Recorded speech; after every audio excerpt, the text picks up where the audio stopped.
दोस्तों, बड़ी खबर निकलकर सामने आ रही है। होर्मुज को लेकर ओमान के साथ ईरान ने लिया बड़ा फैसला। अमेरिका, इजराइल और कई अरब देशों की बढ़ा दी टेंशन। जानेंगे आखिर होर्मुज पर क्या नया खेल हुआ है। इसके अलावा आपको बताएंगे स्विट्जरलैंड में अमेरिका ईरान वार्ता से तेहरान को मिली बड़ी आर्थिक राहत, अरबों डॉलर के फंड खुलने की तैयारी और तेल कारोबार को लेकर आई बड़ी खुशखबरी। वहीं दूसरी तरफ रूस के राष्ट्रपति पुतिन की चेतावनी, पश्चिमी देश कर रहा रूस के साथ युद्ध की तैयारी, रूस हर चुनौती का जवाब देने को तैयार। और साथ में आपको बताएंगे गाजा को लेकर संयुक्त राष्ट्र की बेहद दर्दनाक रिपोर्ट, जहां लाखों फिलिस्तीनी बदहाल जिंदगी जीने को है मजबूर।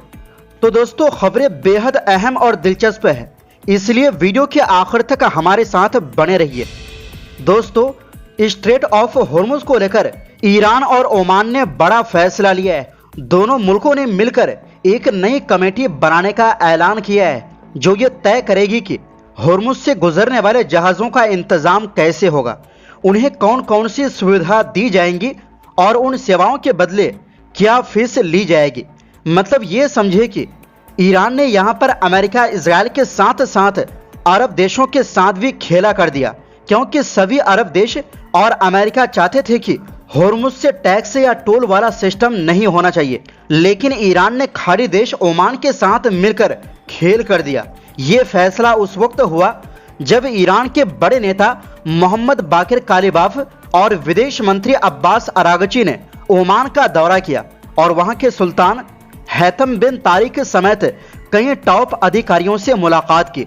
दोनों देशों ने कहा कि होर्मुज दुनिया के सबसे अहम समुद्री रास्तों में से एक है, इसलिए इसकी सुरक्षा और जहाजों की आवाजाही को बेहतर बनाने के लिए मिलकर काम किया जाएगा।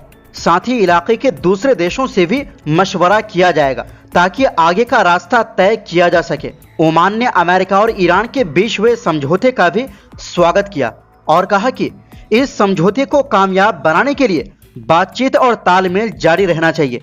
गौरतलब है कि हाल के दिनों में होर्मुज पूरी दुनिया की नजरों में बना हुआ है, क्योंकि दुनिया के तेल कारोबार का बड़ा हिस्सा इसी रास्ते से गुजरता है। अब ईरान और ओमान की ये नई कमेटी होर्मुज के इंतजाम, जहाजों की आवाजाही और उससे जुड़ी सेवाओं पर काम करेंगी। वहीं स्विट्जरलैंड में अमेरिका ईरान वार्ता से ईरान को बड़ी राहत मिलती दिखाई दे रही है। बातचीत के दूसरे दिन दोनों देशों के बीच रिश्तों में नरमी के संकेत मिले।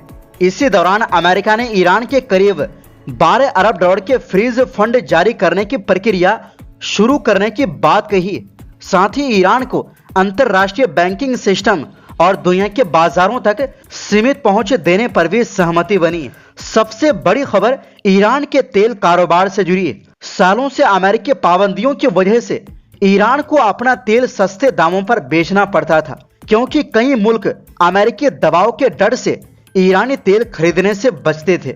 लेकिन अब नई व्यवस्था के तहत ईरान अपने तेल को अंतरराष्ट्रीय बाजार में बेहतर और लगभग पूरी कीमत पर बेच सकेगा। माहिरों का कहना है कि इससे ईरान की अर्थव्यवस्था को बड़ा सहारा मिलेगा और मुल्क में अरबों डॉलर की नई आमदनी आ सकती है। इससे कारोबार, निवेश और आर्थिक गतिविधियों को भी नई रफ्तार मिलने की उम्मीद है। हालांकि अमेरिका ने साफ कर दिया है कि बाकी पाबंदियों में और राहत तभी मिलेगी जब ईरान समझौते की तमाम शर्तों और वादों का पूरी तरह पालन करेगा। और इसी बीच ईरानी वार्ता टीम के करीबी एक सूत्र ने पाकिस्तान के प्रधानमंत्री शहबाज शरीफ के उस दावे को पूरी तरह खारिज कर दिया है, जिसमें कहा गया था कि आने वाले दौर की बातचीत में बैलिस्टिक मिसाइलों का मुद्दा भी शामिल होगा।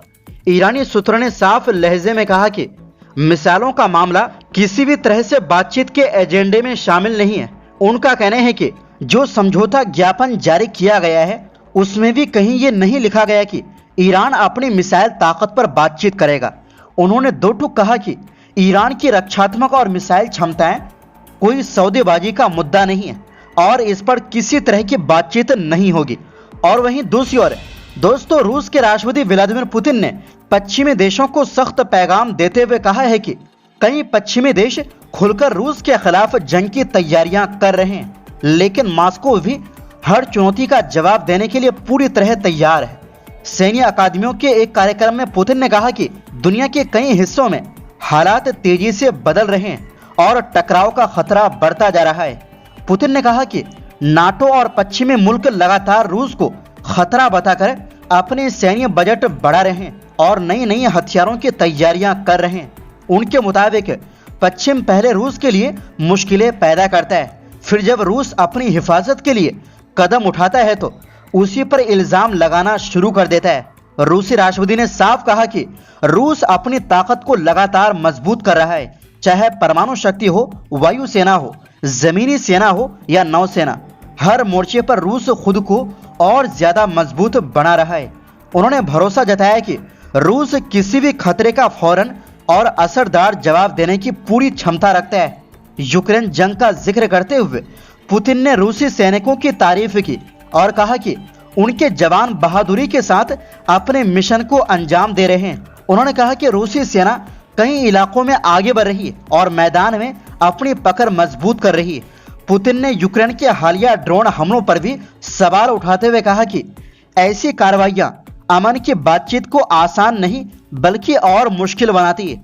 उन्होंने एक बार फिर दोहराया कि इस पूरे संघर्ष का स्थायी हल तभी निकलेगा जब इसके असली कारणों को दूर किया जाएगा।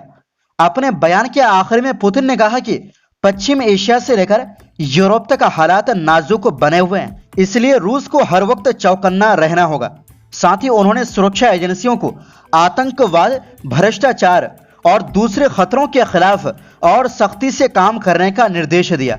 दोस्तों, अब इसी के साथ गाजा की हालत पर भी एक नजर डाल देते हैं। दरअसल गाजा की हालत को लेकर संयुक्त राष्ट्र ने एक बेहद चिंताजनक रिपोर्ट जारी की है। यूएन के मुताबिक गाजा में करीब 17 लाख बेघर फिलिस्तीनी यानी आबादी का लगभग 80% हिस्सा बेहद मुश्किल हालात में जिंदगी गुजार रहा है। ये लोग करीब 1600 अस्थायी ठिकानों और राहत शिविरों में रह रहे हैं, जहां पानी, रहने की जगह और बुनियादी सुविधाओं की भारी कमी है। संयुक्त राष्ट्र के प्रवक्ता स्टीफन दुजारिक ने बताया कि गाजा में अभी भी गोलाबारी, बमबारी और हवाई हमले जारी है, जिनकी चपेट में आम नागरिक लगातार आ रहे हैं। उन्होंने बताया कि यूनिसेफ की एक 17 साल की युवा सदस्य उस वक्त मारी गई जब वो अपनी हाई स्कूल की परीक्षा देने जा रही थी। रिपोर्ट के मुताबिक लगभग 59,000 ऐसे शेल्टर हैं जहां एक एक जगह पर 8 से ज्यादा लोग रहने को मजबूर है, जबकि करीब 38,000 लोग खुले आसमान के नीचे रात गुजार रहे हैं। लगभग 6 लाख लोगों को पीने का साफ पानी भी नसीब नहीं हो रहा। हालात इतने खराब है कि आधे से ज्यादा कैंपों में गंदा पानी और कचरा जमा है। 80% जगहों पर चूहों का आतंक है और कई इलाकों में बारूदी सामग्री का खतरा भी बना हुआ है। करीब 2.5 लाख लोगों वाले 250 कैंपों में विस्फोटक हथियारों से जुड़ी घटनाएं दर्ज की गई है। यूएन का कहना है कि युद्ध विराम लागू होने के बाद भी गाजा में हिंसा पूरी तरह नहीं रुकी। गाजा स्वास्थ्य मंत्रालय के अनुसार अक्टूबर 2025 से अब तक 1000 से ज्यादा लोग मारे जा चुके हैं और हजारों घायल हुए हैं। तो फिलहाल के लिए इस रिपोर्ट में बस इतना ही।